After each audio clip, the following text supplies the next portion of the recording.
This is my view as I'm just sitting here laying in my bag looking out. It's so peaceful.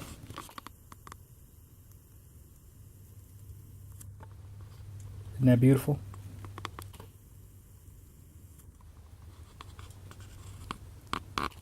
This is how you relax. And this is how you end a good day of hiking. Good morning. Today's the first. I had this big shelter all to myself last night. That's the first time that's happened since I've been on the trail. There were some hikers that came through. They just all chose to move on. And I guess that's a testament too, because the more you hike, the stronger you get. And so instead of doing 6 miles, I guess they just want to push on. I've said this in the past to hikers, and I'll say it again. The longer you go out here, it doesn't get easier. And people will be like, but that doesn't make sense. And I'll just tell them, well, it's like this. You get stronger. So instead of doing 17 miles, you do 30. So it doesn't matter how strong you get. You're going to keep pushing the envelope. And you just never find that comfortable median. It just feels like work. And that's what I was telling them. You always have to make a cognitive effort to pump the brakes, or, just it's kind of hard to say know your limits when your limits are constantly changing and going forward. So what you have to do is just set that mark, know yourself. I wonder if I can capture this. There's a valley full of clouds down here. It looks really nice from my perspective. Yeah, check that out. It's pretty cool. One more thing. I was thinking about this last night, so I'll share it with you. The two most important things you can do on the trail is number one, pray. What are you praying for? You're praying for healing.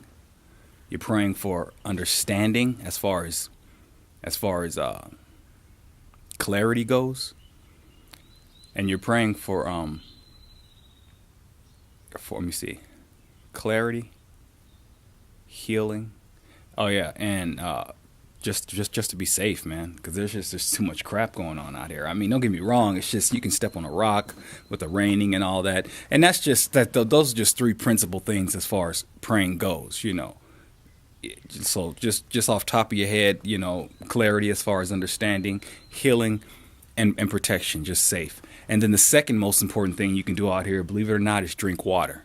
I can't stress that enough. I mean, water is the principal element for everything. Water will aid you in healing. I mean, it'll aid you in rest. It'll aid you in pain relief.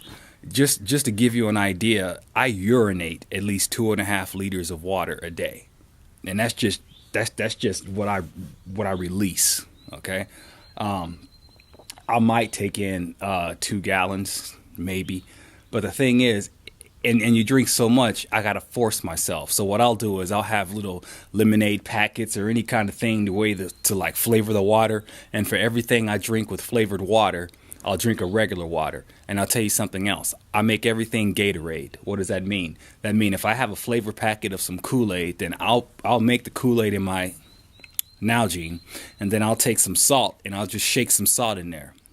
What is salt? That's the electrolytes, the sodium chloride. I'll just add salt to it like I'm salting up some French fries, shake it up, and it all tastes like Gatorade. But at the end of the day, your body needs that electrolytes for cramps and whatnot. I haven't had no problem with cramps since I've been out here, but I see people talking about their legs and their knees and this, that, and the other, and they don't even realize, dude, you need water, because water is a principal element that's going to keep everything lubricated. Because one thing that's going to happen out here is you're going to swell. Your body is swelling and shrinking, because there's a lot of inflammation going on, man. You're taking like 8,000 steps a day. You're going up mountains and down mountains, and you're doing a whole lot of what's the word? Micro? Yeah, you're doing micro tears. When you're like step on a rock wrong, you twist your ankle, but you do it so lightly. You after a couple of steps, you get over it, but that's still a tear. And you do the same thing with muscles when you're putting your pack on. So it's like a death by 1,000 cuts. You're constantly ripping and shredding your body and twisting your body, just little micro things. But your body has to recover from that, and it all goes back to water. All right, I'm babbling. Today we're going to do 17 miles. We're going to go to Bailey Shelter, and I want to go to the town called Catawba because that's where they have the chicken dinner and all that stuff. That's on Thursday. So I'm not doing any 20-mile days between here and Thursday because I have to map it out so I don't go too far. So this week is going to be relatively easy. I already have it mapped out. All right, out here. Yeah, that summer sausage did not agree with me, so it's staying right there. And that's just the way it is, you know. Like if this was out in the world, I'd throw it away or I would burn it. But I don't throw away food out here. If I don't like it, I'll sit it right here. It's cold enough. A hiker will come through, and trust me, they will eat it. Rules are different out here on the trail. You come across foods, you just assume, hey, somebody left that for me, and you eat it. You don't really think about, oh, I don't know where that's been. Somebody could have poisoned it. So trust me, that sausage will get dealt with, just not by me out here.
I'm relatively close. You see how brave they are?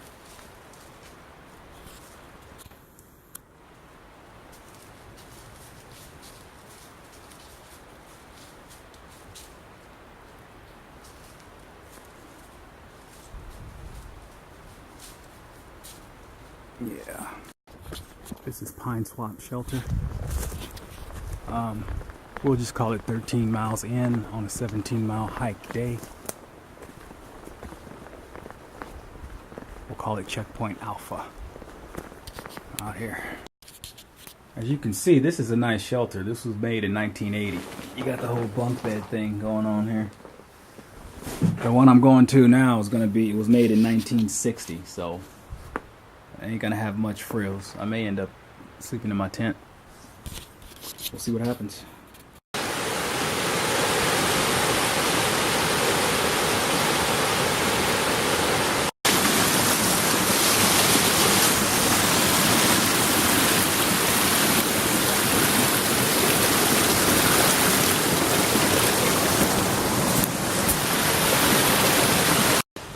This is a guy that owns a house right behind the trail. So what he does is he guides you to his house, and there's a river crossing there, and then you can just pretty much go on his back porch and grab a soda or something with like a trail angel. So let's take a look.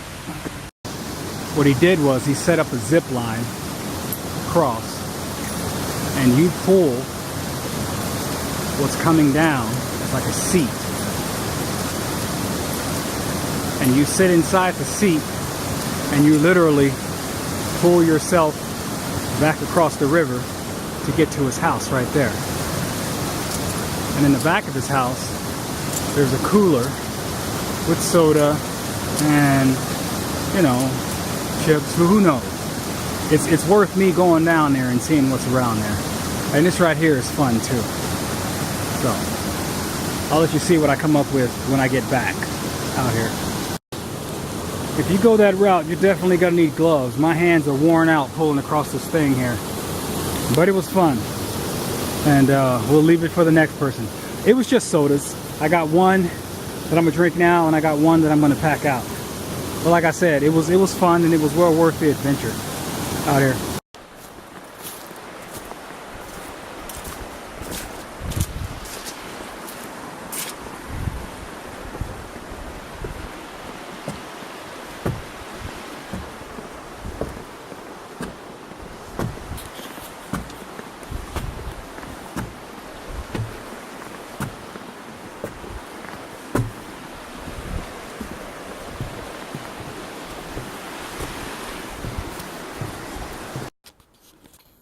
Almost there.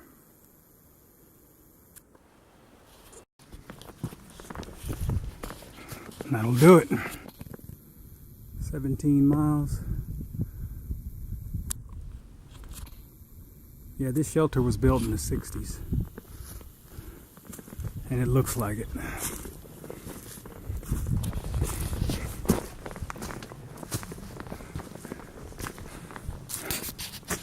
Got your old school privy. I'm looking at 248, and I'm in for the day out here. He was visiting people, and yeah, we saw him multiple times getting breakfast, and yeah, so I think he's. But he's far ahead. He was already done Dragon 2. Good morning. Interesting development.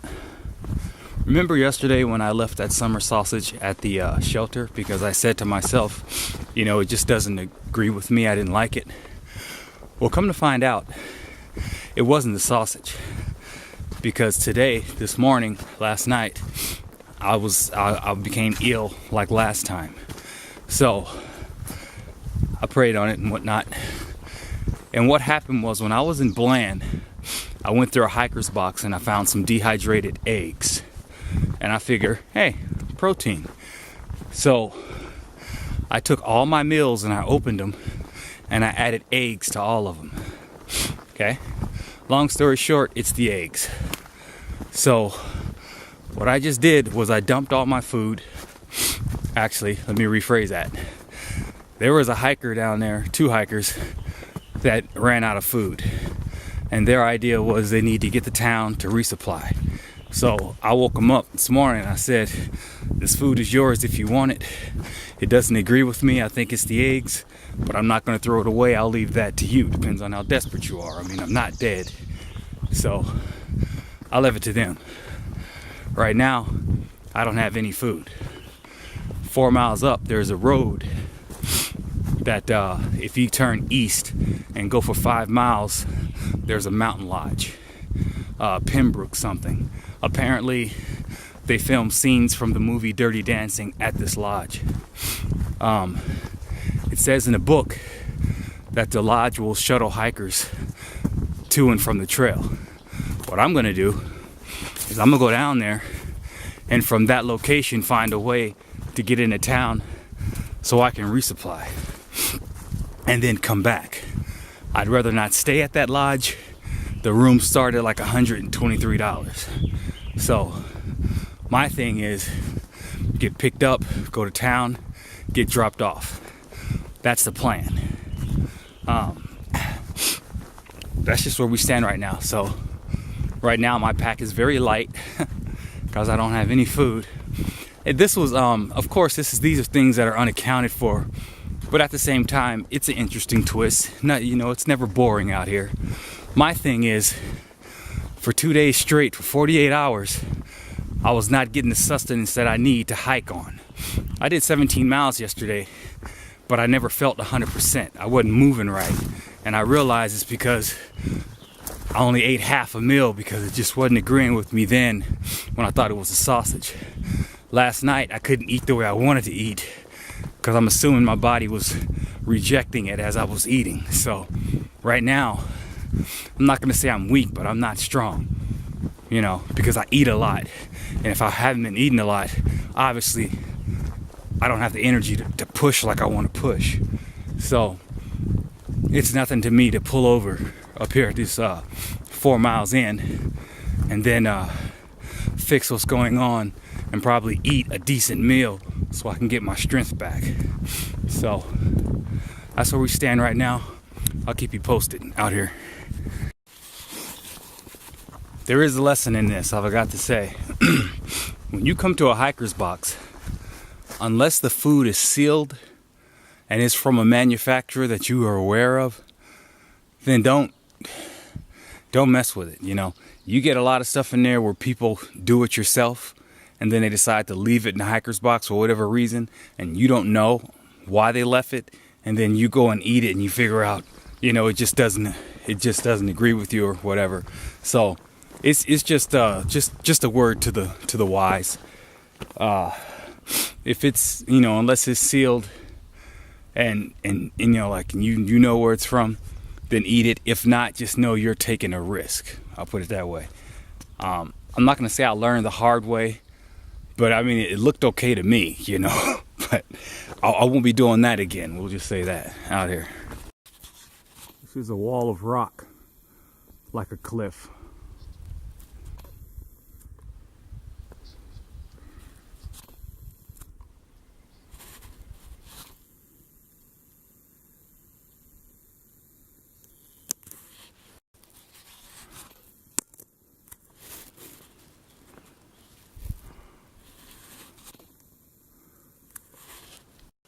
This was once 4 different trees that braided themselves together to create one.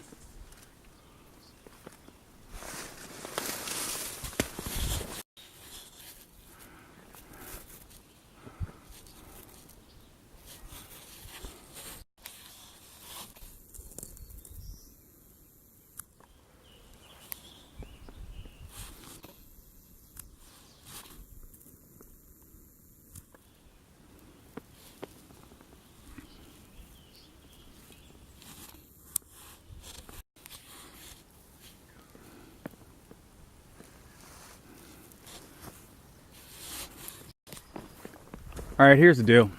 This isn't even a real road.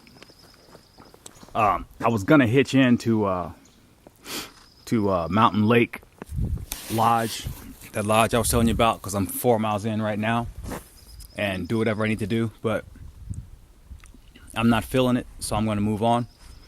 What I'm gonna do now is do like 14 more miles to a real street, and then that'll be Virginia 630, and just hitch in on a real street to a town called I don't know, something with an N.